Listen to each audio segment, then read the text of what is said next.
Breaking tonight, ABC News suspends Brian Ross, its award-winning investigative journalist, over serious error in his Trump-Flynn report. Hello and welcome to Justice. I'm Janine Pirro. Thanks for being with us and for making justice #1 again last Saturday. A bombshell just a short time ago from ABC News. Chief investigative correspondent Brian Ross suspended for 4 weeks without pay. This after the veteran journalist reported Friday that then candidate Donald Trump directed Michael Flynn, to contact Russians during the election campaign. ABC News later in the day clarified that it was not during the election campaign, but instead during the transition after the election.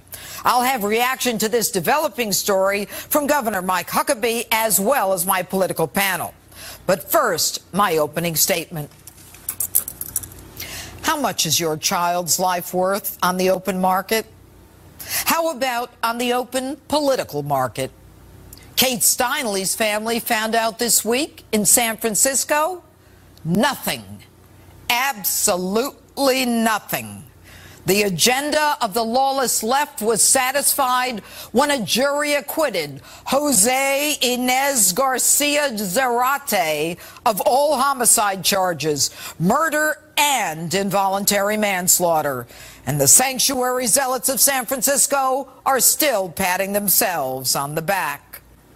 It's unfortunate that Kate Steinle, a beautiful 32-year-old young woman, simply walking along a pier on a sunny day with her dad, was gunned down by an illegal 7-time convicted felon, legally deported 5 times, that she had to leave this world in her father's arms, begging him to help her. She had the right, as an American citizen, to life, liberty, and the pursuit of happiness. She had the right to be protected by her government. Instead, Zarate, and not God, decided when she would die. Instead, San Francisco decided his criminal rights were more important than her safety. Kate never wanted to be a part of a national debate or at the center of a law enforcement dilemma. So how did this happen? It was in March of 2015 that Zarate had just finished serving 4 years for illegal re-entry into the United States after having been deported 5 times. Conditions of release that he not commit any additional crimes and not possess any firearm, both of which he did. Upon his release, the Federal Bureau of Prisons sent him to San Francisco to face additional charges, a city they knew was sanctuary for illegal criminal aliens. And despite ICE's request for them to detain him for deportation, San Francisco released him into the community without notifying the feds. After the shooting, Zarate, the dirtbag, admitted to police that he fired a weapon he found wrapped in a T-shirt, saying he was just aiming at a seal, in which case he would legally be guilty of felony murder or at the very least involuntary manslaughter. But he also told police that he stepped on the gun accidentally. The defense, however, at the trial said something totally different, that he found the gun wrapped in a T-shirt and fired it accidentally when he picked it up. The jury was told nothing of his criminal record, his illegal status, or his repeated violations of our laws, 14 times the way I count it, before the murder. And so he sat at that trial, blanketed in the presumption of innocence and cloaked with all the due process that our Constitution provides, not to mention food, housing, medical care, lawyers, translators, and investigators that you put out of office. Number 2, build the wall. I showed you on horseback how open and porous the border is, which explains how a dirtbag like this would be able to cross 6 times after being deported. And if there's any problem with getting that wall built, do what you have to do to get it done. If necessary, attach DACA to it. Those born in this country and who swear to abide by our laws are quite different from these illegal criminals. Let me be clear, this is about illegals who are criminals. Number 3, the federal government and Justice Department must do everything it can to deprive these cities, counties, and states of any law enforcement monies. Do not give them grant money, period. Number 4, if you're a local or state cop, you have an obligation to protect the innocent, follow the truth, be true to your oath, and arrest the criminal. But if you're working in a sanctuary jurisdiction being directed by some left-wing liberal to instead protect the illegal criminals, directed to not share information with your federal law enforcement brothers and sisters, directed to not honor a federal detainer, well, then you've got a decision to make. And this is a tough one for you, and you can't figure out what your sworn obligation is, then as a cop, you need to get the hell out of law enforcement. Number 5. You must notify ICE as soon as you can of the release of the criminal alien for whom there is a warrant. And I don't care what you have to do to get that done. Do it quietly. Do it anonymously. Do it behind closed doors, underground, through a special hotline, email, or carrier pigeon. Just do it. Americans have the right to know when they're in danger, since these sanctuary bozos treat illegal criminals different than American criminals. Maybe law-abiding states ought to clear out their prisons and send their criminals to the sanctuary states. Since they're already open to taking other countries' criminals, the least they can do is take American ones. I spent my life on the battleground where the fight between good and evil unfolds every day. This is about the violence visited upon innocent victims. It's about good and evil. This is about protecting Americans and not forcing them to reside with criminals in their midst. Take a look at these faces. No families should ever have to suffer like these families, like Kate Steinle's families, like countless American families, because of the murderous acts of criminal, illegal aliens. And that's my open. Tell me what you think on my Facebook, Twitter, and Instagram. Hashtag Judge Jeanine. Joining me now with reaction to my opening statement and all of the developing news of the night, former Arkansas governor and Fox News contributor Mike Huckabee. Good evening, Governor. Judge, thank you, and a great opening and a great reminder that Kate Steinle would not have died had we simply avoided these sanctuary cities, enforced our existing law. We don't have to pass a new one, just enforce what we've already agreed is the law. And what a tragedy and an unnecessary one. It's just impossible not to be heartbroken over her death and this absolutely absurd judgment that came down from San Francisco this week. You know, Governor, that really was my first question. I mean, is her death attributable to these policies and to the liberal agenda? But what do you think the jury acquittal? You know, that involuntary manslaughter is a no-brainer. Why would the jury acquit this man on what is, without a doubt, a clear involuntary manslaughter charge? It appears that one of the real failures in this trial was that the trial judge disallowed what would have been very critical evidence for the jury to hear.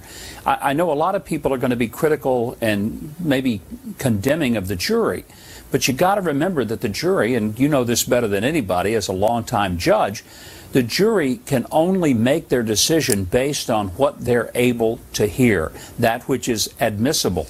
And it appears that the prosecutors attempted to provide information, but were prevented from doing it because the judge kept saying, no, you can't bring in his past background. The fact that this guy had been deported repeatedly and kept coming back. But honestly, Governor, those are the things that the jury should have known. Well, honestly, you know, there could be certainly a legal argument that it may not be relevant, but I think the issue of the gun is the most concrete, that gun could not have gone off accidentally. And there are those who say that maybe the prosecution overtried the murder, that he wasn't intending to kill anyone, that they should have spent more time on the involuntary manslaughter. That gun, that Sig Sauer, and I have several guns, that's not a gun that easily goes off. But I think it's even more than that. I think it's a jury that, you know, is proud. 6 men, 6 women, 3 immigrants on that jury, you know, is proud of that liberal kind of leftist agenda. But I want to go to something else. Michael Flynn has pled guilty to lying to the FBI. So now we've got what's his name, Paul Manafort on tax issues, along with gay tax issues, having nothing to do with the president or the campaign. Now you've got Michael Flynn lying to the FBI, the same crime that what's her name, the cook, what's her name? Martha Stewart. Martha Stewart. Yeah, Martha Thank Stewart. you. Went to jail for, again, having nothing to do with Donald Trump and no underlying crime that is connected to it. And, you know, everyone is trying to suggest that, oh, this is bad news for Donald Trump. Do you think that it is? I don't really think it is, because what they've so far been able to get is that Michael Flynn did something that we already knew that he did, because that's what he got fired for after 25 days as National Security Advisor. In that case, it was not telling the full truth to Vice President Mike Pence. So we knew this already. But the tragedy for me, and I like Mike Flynn, I think he is a man who spent his entire adult life sacrificing and serving this country, working his way up through the ranks of our military, a very distinguished and honored military member. I hate to see a person's entire life work basically marred and changed by this incident. Yeah, I'm listen, not justifying I what he want to did. ask you about What he this. did was Brian wrong. Ross on NBC said that Flynn is prepared to testify against the president, and as a candidate, Donald Trump ordered him or directed him to make contact with the Russians. They then pull it back and they say they clarify it that Donald Trump didn't tell him to do that. Was that false reporting, or is that a clarification? Brian Ross, from my experience in dealing with him during the time when I was a candidate, is one of the most recklessly dishonest reporters I've ever dealt with. And, Judge, I've dealt with quite a few. He is a person for whom I have very little respect, because he has a story he wants to prove, and then he goes about in reckless disregard often of the facts in order to just keep pushing until he can try to somehow make people believe. I'm glad he got suspended. ABC has suspended him without pay for 4 weeks. Probably should have gotten fired for it, because, I mean, he had an impact on even the stock market, for heaven's sakes. 350 points. We're going to talk about that with the panel. Governor Huckabee, thanks so much for being with us this evening. Always a pleasure, Judge. All right. And Dan Bongino and Chris Hahn on the panel tonight. And that's always a lot of fun. Plus, I'll show you one of the most outrageous things I saw on TV this week. And next, I'll go more in depth on the Kate Steinle case with RNC committee member and San Francisco attorney Harmeet Dillon. Interesting stuff ahead. Justice rolls on in a moment. Welcome back to Justice. The verdict in the Kate Steinle murder trial continues to cause outrage across the country. Joining me now with reaction is RNC committee spokeswoman, committee woman from California and San Francisco, attorney Harmeet Dillon. All right, good evening, Harmeet. I want you to take a listen. Happy to be here. It's good to have you here, as always. Attorney General Jeff Sessions last night on Tucker Carlson talked about what to do with the Zarate. Maybe we can take a listen. The fundamental question we've got to deal with, and it's time for this country to get its head on straight. These cities should not be protecting criminal aliens, people who come into the country unlawfully, then they commit another crime, and then they hide that individual. All right, as an attorney who's involved in this kind of stuff, I mean, what can we do? Is there a way to somehow prosecute those locals for some kind of conspiracy for assisting in the protection of criminal illegals from a lawful arrest and prosecution? I think the Department of Justice really needs to look at that, and that's really up to the Attorney General to direct his Department of Justice Civil Rights Division to see whether criminal illegal aliens are being afforded superior rights to our own citizen criminal suspects, or the citizens, obviously. I think that's clear from this outcome. But what we have is a one-sided system. So what happened here is Garcia Zarate was delivered to San Francisco authorities because San Francisco had an outstanding arrest warrant for him. Right. So the federal government respected the sovereignty and the request of the state of California. That was probably a mistake in retrospect, because this federal government should have known in 2015 that a 20-year-old drug warrant was not going to be pursued by San Francisco, and that they were going to let him go. And so, you know, on the other side, San Francisco has had a long-standing, decades-long refusal to honor federal requests for detainers.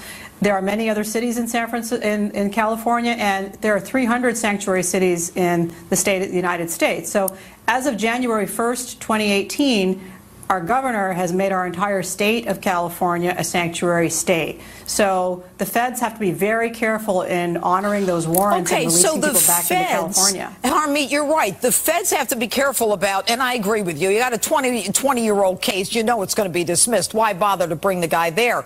But at the same time, what do you do if you're a law-abiding citizen living in California and the state it goes into effect January 1?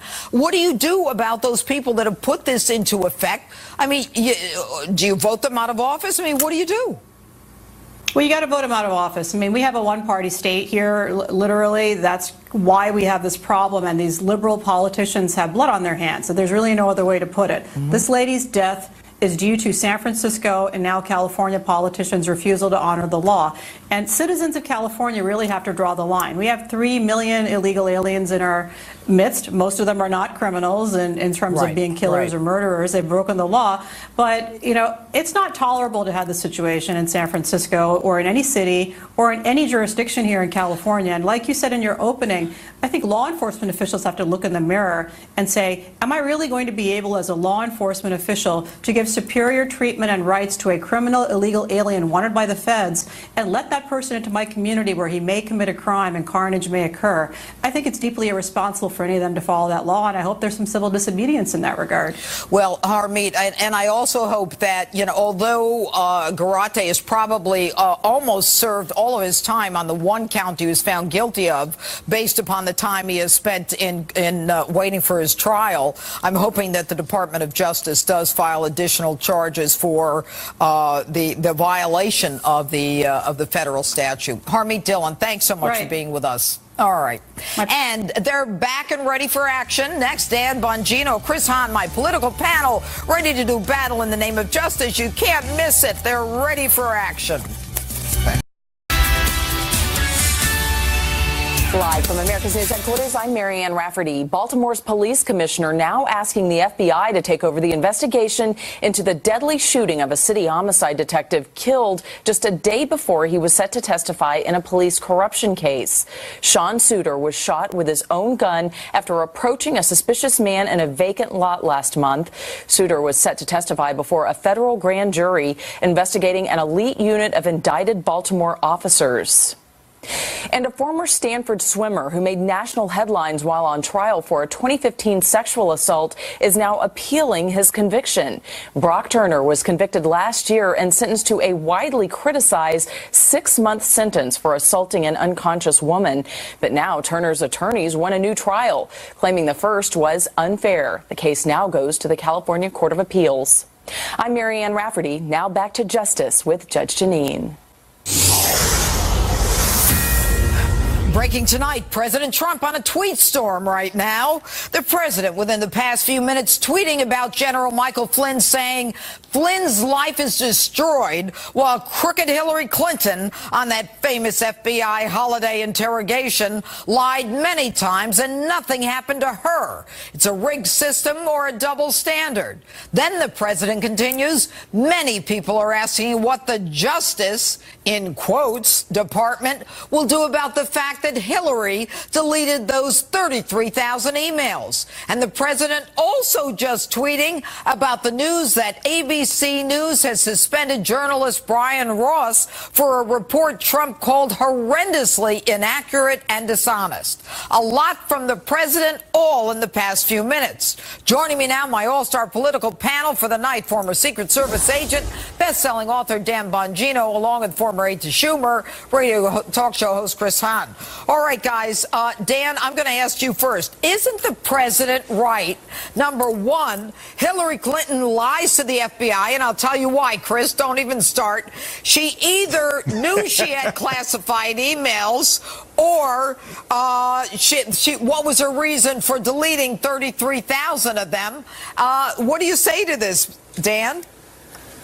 Judge, in some of the email chains we're talking about from Hillary, people say in the email chain, strip out the markings if you're going to resend it. Of course they knew this stuff was classified. Do you blame Trump for just airing the feelings, by the way, of tens of millions of Americans right now, Judge, who feel like there's a bifurcated justice system, a justice system for those in the Democrat Party with political power like the Clintons, and then a justice system for everyone else in the GOP and average everyday working Americans who have to get hunted down like dogs because they won a national election in an upset over Hillary? Chris? It's a disgrace.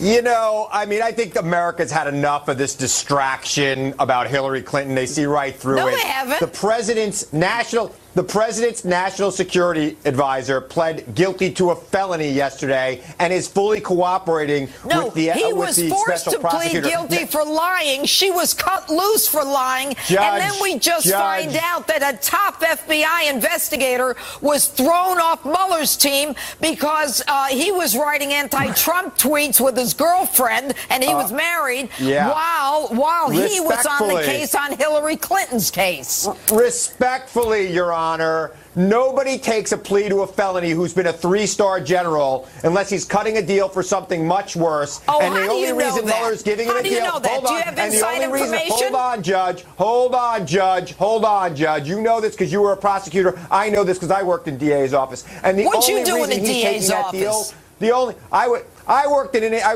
was an intern when I was in law school. Oh, you were a an special intern. Oh, you appointment in clearly Queens were DA. on the inside. Go ahead, Dan. Hit it. Yeah. Yeah, Chris, listen, you know I love debating you, but as always, you are so unbelievably wrong here that I can't believe you're even saying this on cable news. People can see this, you know. People plea all the time to 1001, lying to federal agents, by the way, when they're being hunted down by the government and the government wants them. You know how I know that? I was a federal agent. I was at arraignments and initial appearances with magistrate judges who looked at some of the agents and said, you're charging this guy with 1001?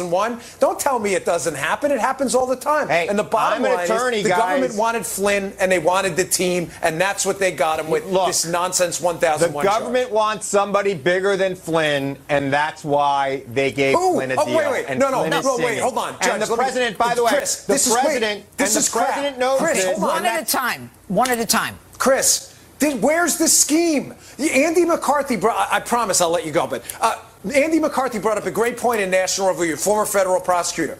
Why has nobody pled guilty to an actual scheme yet? Right. Show me the money. Where's the beef here, Chris? Guys, you both know, you've both worked in law enforcement, you both know that this is the tip of the iceberg. No, you know that don't tell me what I know. Give me facts. Don't tell me what I know. Tell me a fact. What is the underlying crime? What's the underlying crime? In your career as a prosecutor have you created Give me deals facts. to get Don't ask me questions. Look, the fact is that a three-star general who was yelling "lock her up" pled guilty to a felony yesterday. A person who was the national security advisor who the president was Here's the warned problem, not Chris. to hire. Here's the problem. When they don't have an underlying crime, they get him for lying, and then ABC and the mainstream media jumps on it and creates the underlying crime and says that the president told him to contact Russia during the campaign, and then ABC at the end says, "Oh, a little clarification." Hogwash. That wasn't a clarification. That was false reporting. That was a lie because they don't have an underlying crime. Go ahead, Bongino. You know who does it? Wait. No, Chris, time out. You said something before. You go, oh, this is just the tip of the iceberg. Okay, Chris, the floor is yours. Tell us what the iceberg is, please. We've now had 3 arrests. We've got 2 fibbers. We've got 2 people arrested on federal charges of fibbing, and we got a guy engaged in bad business dealings before he knew Trump. Please inform our entire audience about what the iceberg actually is. We'd love to hear it. Dan, if this was Hillary Clinton's national security advisor who pled guilty yesterday, you would be losing your mind. Tell us what we know or what we're going to do. Give us facts. What did Flynn do that has anything to do with Donald Trump and Russia? Yes. Give me a fact. I don't think one fact. I don't think it matters. It doesn't? No, you're right. It doesn't matter to the mainstream media. It doesn't matter to the left. Flynn was privy to every conversation the president and his senior team had for 2 years. That's right. Then make him plead to something involved with that. He should be very worried right now. They should be very worried right now. Nor do they need to be. When ABC has to make up the news, then there's nothing to worry about. Dan, hit it. Last word. Yeah, Chris, you just said, well, you'd be losing your mind if it was Hillary Clinton's national security advisor and he or she were arrested for fibbing. You're right. But, Chris, that'll never happen because Democrats aren't arrested for anything. Unmask your political opponents after you lose an election?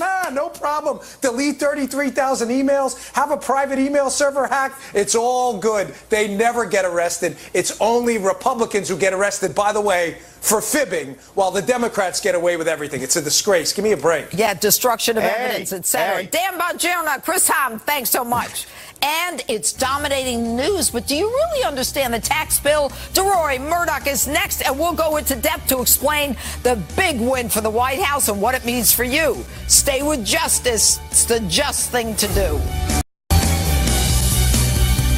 A big win for the White House today as the Senate passes tax reform bill in the early hours of the morning. Here to break it all down, National Review Online contributing editor, co-founder of Keep Calm and CutTaxes.com and Fox News contributor, DeRoy Murdoch. He joins me now. DeRoy, it's so good to have you in studio. To see you. Now, I've said this before. I know nothing about taxes. I don't understand it. So you're going to make it clear to me and to my viewers. Sure. Now, first of all, I want to talk about taxes. The big thing now is, first of all, the Senate passed, the House has passed. They've got to reconcile now. They have to get together. There are some differences between the House and the Senate. I don't really care about that right now because they have to work it out, and I don't want to think about it. As President Trump calls it. What is it? A beautiful committee. A beautiful committee. A beautiful committee. Yeah, we love that. Okay. Now, let's talk about SALT, state and local taxes. Yeah.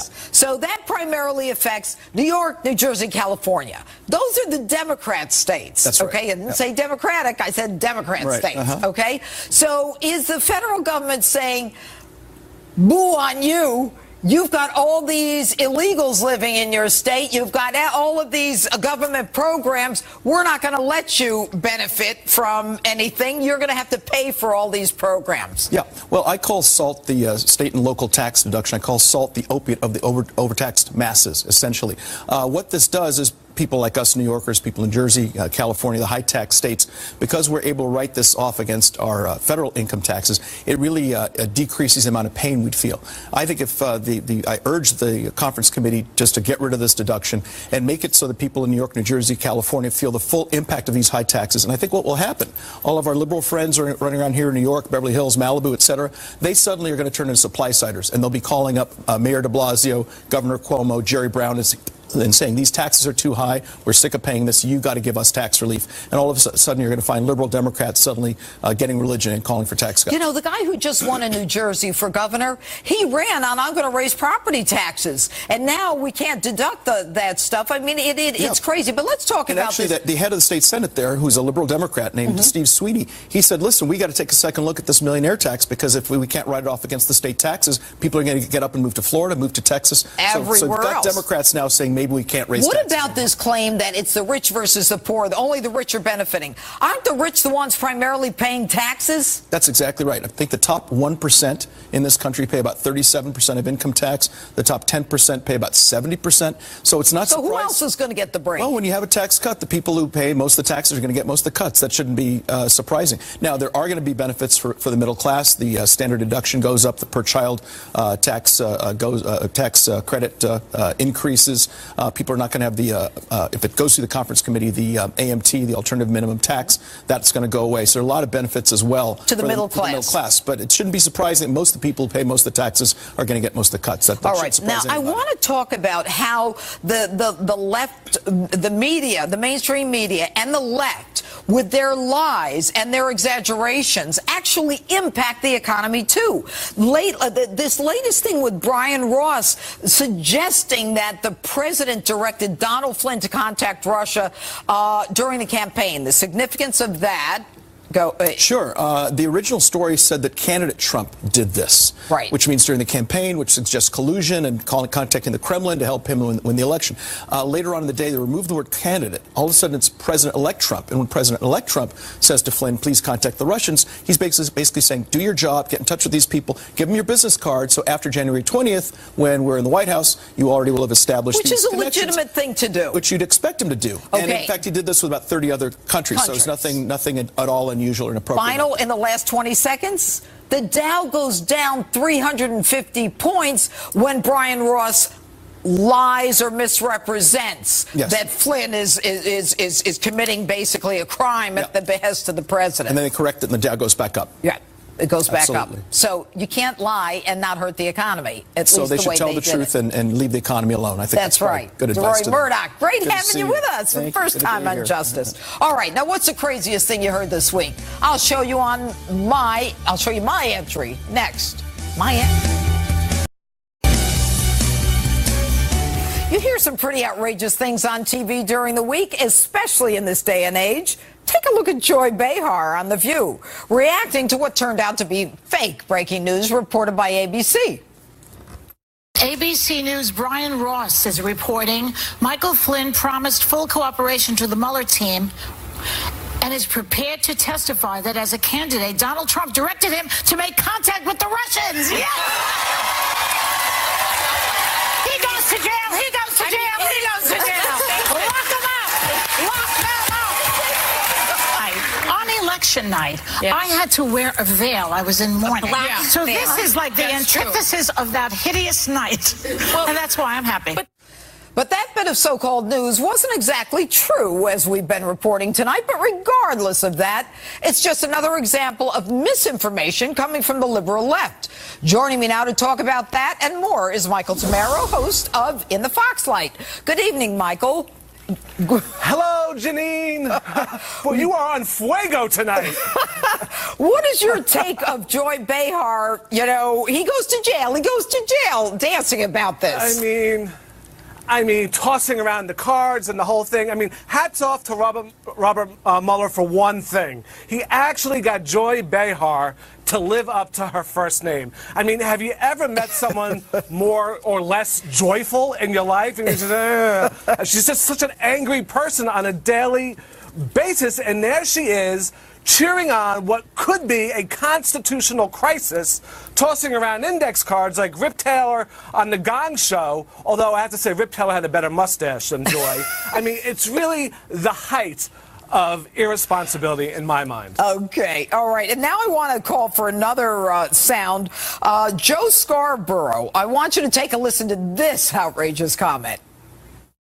We are facing a showdown with a nuclear power, and you have somebody inside the White House that the New York Daily News says is mentally unfit, that people close to him say is mentally unfit, that people close to him during the campaign told me had early stages of dementia. Hit it, Michael. You know, the thing about Joe Scarborough is he's one of those guys who thinks he knows everything about everything and everyone, but he's really the master of nothing. And should a guy who sort of styles himself as a cross between Dilbert and the Muppet Beaker really be calling into question the president's mental health. You know, this has been sort of a steady drumbeat with him on his show, calling for the cabinet to invoke the 25th Amendment. Really, another person, another media elitist, calling for a constitutional crisis. I call into question some of the standards of NBC News on this sort of thing. But then again, I mean, they also did not air Ronan Farrow's piece on Harvey Weinstein. So,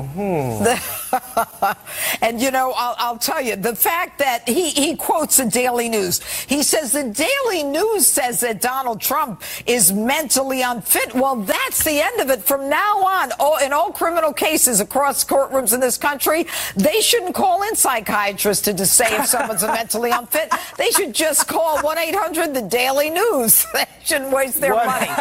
You know? All right. And what about finally, what do you think about Brian Ross's reporting, you know, saying that Michael Flynn has actually is going to testify against Donald Trump? I mean, forget about Joy Behar's reaction, but the actual reporting by one of the most, you know, trophied investigative reporters on television today. You know, Janine, we're making light. We're having a little fun with some of this stuff, but this is not funny stuff. These are very serious issues, and our freedom is incumbent on the media getting it right. Democracy demands that we in the media get it right, and they all, Brian Ross, Joy Behar, Joe Scarborough, all of them have to act in a more responsible way than we've seen. You know, and the shame of it is, as I said, Michael, with my last guest, DeRoy Murdoch, I mean, when that, you know, false reporting came out that Flynn was going to be testifying against the president, you know, based upon a claim that he was directed to contact Russia during the campaign as opposed to when he was president, or in the transition, which is perfectly legitimate, the Dow suffered a 350-point drop. I mean, this is serious stuff, and it's not just about the hatred of the left toward the right. No, well, words matter, whether they be printed or spoken. And look, journalism is not for the lazy. You know, journalism requires a lot of work. You got to check your sources, and it's not for zealots. All right. Michael Tamaro, thanks so much for being with us. Thanks for having me. All right, and we'll be right back.